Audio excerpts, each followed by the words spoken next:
पीले दांत वाली बहू। रंजना कभी ब्रश नहीं करती थी।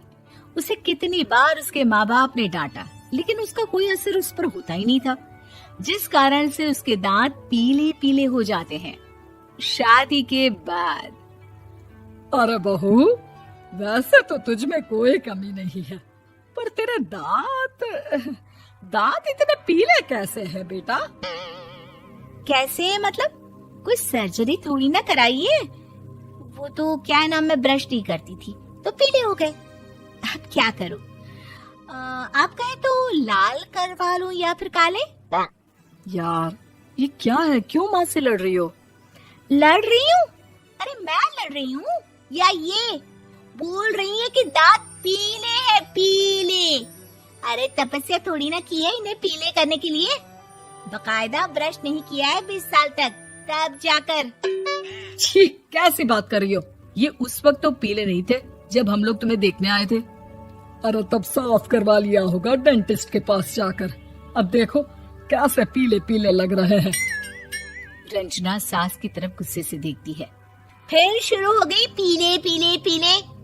अरे पीले तो तब भी थे जब मेरे हाथ का रसगुल्ला उड़ा उड़ा कर खा रही थी और बोल रही थी, लड़की नहीं गुणों का खजाना दे रहे भाई साहब आप।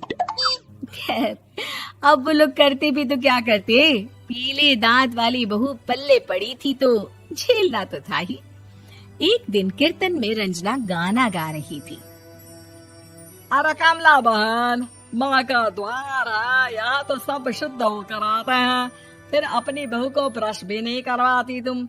दूर से पीले पीले दांत भक्ति में बाधा उत्पन्न कर रहे हैं। अरे कोई 2 साल की बच्ची थोड़ी ना लेकर आई हूँ मैं बहू बनाकर। अच्छी खासी लड़की है, अरे कैसे करवाऊं ब्रश? ये तो उसे खुद करना चाहिए ना। अब माँ बाप तो इसके जैसे तैसे निपटा दिए, ये नहीं सोचा कि सास कैसे संभालेगी। सास बहू को लेकर घर आ जाती है, लेकिन सोच लेती है कि अब इसे लेकर कहीं नहीं जाएगी। अगले रोज बहू कहती है, अरे क्या हो गया, मंदिर नहीं जाना क्या? कीर्तन का वक्त हो रहा है। मेरी मधुर वाणी से कान्हा जी जागते हैं और सोते हैं। आप तो जानती है ना उनकी भक्ति में कितना मन लगता है मेरा। वो क्या है ना, तबीयत ठीक नहीं लग रही है मेरी, आराम करूंगी मैं। तबीयत ठीक नहीं लग रही? अभी तो मिथुन के गाने पर नाच रही थी आप, और अब बोल रही है कि तबीयत ठीक नहीं लग रही। अरे भक्ति में मन लगा लो सासू माँ, ऊपर जाना है, क्या मुंह दिखाओगी आप? हाँ? सास को बहू की बात पर गुस्सा आ जाता है। मैं क्या मुंह दिखाऊंगी, इसकी चिंता तो ना कर, समझी? अपने मुंह की चिंता कर, जो ये पीले पीले दांत लेकर हर जगह पहुंच जाती है। पता है लोग कितना मजाक बनाते हैं। ना जी ना, मैं नहीं जाना कहीं तेरे साथ। तो ये बात है, कोई ना, मत जाओ, मैं अपने कमरे में ही बैठकर भक्ति कर लूंगी। ऊपर वाला दांत थोड़ी ना देखता है, मन देखता है, भावना देखता है। और अरे बस बस, तू सब कुछ दिखा, बस ये सफेद चमकदार दांत ना दिखाना किसी को, है? जा यहाँ से। बहू को सास की बात का कोई फर्क नहीं पड़ता, वो तो जैसी थी वैसी ही रह जाती है।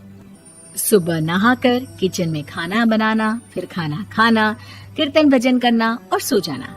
एक दिन, माँ जी मैं सहेली के घर जा रही हूँ, शाम को लेट आऊंगी। हाँ हाँ तो जाना, मैंने कौन सा तेरी आरती करनी है घर पर बैठकर। रंजना सहेली के घर जाती है, जहाँ वो पार्टी में जाने की तैयारी कर रही होती है। अरे शिखा, कहाँ जाने की तैयारी कर रही है? मैं गलत वक्त पर आ गई क्या? अरे नहीं यार, उल्टा सही वक्त पर आ गया। मैंने ये साड़ी और ज्वेलरी निकाली है यार, शाम को इनके ऑफिस की एक पार्टी में जाना है। बताना कैसा लग रहा है ये सब? नहीं यार, इस ड्रेस के साथ तो वो वाली ज्वेलरी अच्छी लगेगी। हाँ हाँ सही बोल रही है, मैंने ध्यान ही नहीं दिया। वैसे तो हमेशा से मस्त फैशन सेंस रखती है। तो बड़ा जाती होगी ना पति के साथ पार्टी में। रंजना कुछ नहीं बोलती, बस सोचती है कि यार काश ये बात सही हो जाती, पर मैं क्यों नहीं जाती पार्टी में? क्या इन लोगों की कोई पार्टी होती नहीं होगी? रंजना घर आती है और रात में पति से सवाल करती है, एक बात बताइए, आप मुझे किसी पार्टी में क्यों नहीं ले जाते? क्या आपकी यहाँ ऑफिस में पार्टी नहीं होती? पति बेचारा क्या कहता कि दांत पीले हैं तुम्हारे इसलिए। अरे कोई पार्टी होती नहीं हम लोगों के ऑफिस में, तो कहाँ से लेकर जाऊं? और मार्केट, मॉल, कहीं वीकेंड घूमना, कहीं तो। अरे यार, सारे हफ्ते में एक छुट्टी मिलती है, तो सोचता हूँ कि आराम ही कर लूं। क्यों? रंजना मन मार के रह जाती है। पहले कभी सास के साथ मंदिर जाया करती थी, लेकिन वो भी सास ने ले जाना बंद कर दिया। घर बैठी बैठी रंजना बोर हो जाती है। तभी उसे आइडिया आता है और वो मायके जाने का सोचती है। सासू माँ, 2 दिनों के लिए मम्मी के घर जा रही हूँ। अच्छा अच्छा, ठीक है, आराम से जा। और हाँ, माँ से कुछ अच्छी आदत सीख कर आना कि कैसे शरीर के हर भाग की तरह दांतों की सफाई भी जरूरी होती है, समझी? शुरू हो गई ना आप। वो लोग आपकी तरह नहीं है कि छोटी छोटी बात का बतंगड़ बना दे। उन लोगों के लिए मैं मायने रखती हूँ, ना कि मेरे पीले पीले दांत। रंजना माँ को बिना बताए उन लोगों को सरप्राइज देती है, लेकिन जैसे ही वो दरवाजे पर पहुंचती है, अंदर देखती है कि घर वाले कहीं जा रहे होते हैं।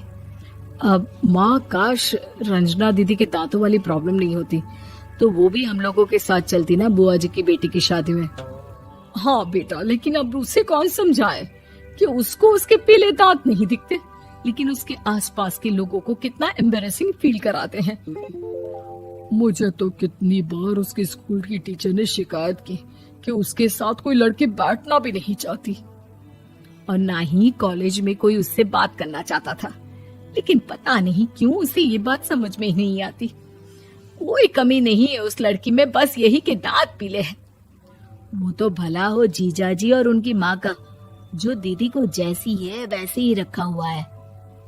रंजना को अपने घर वालों की बात सुनकर बहुत दुख होता है।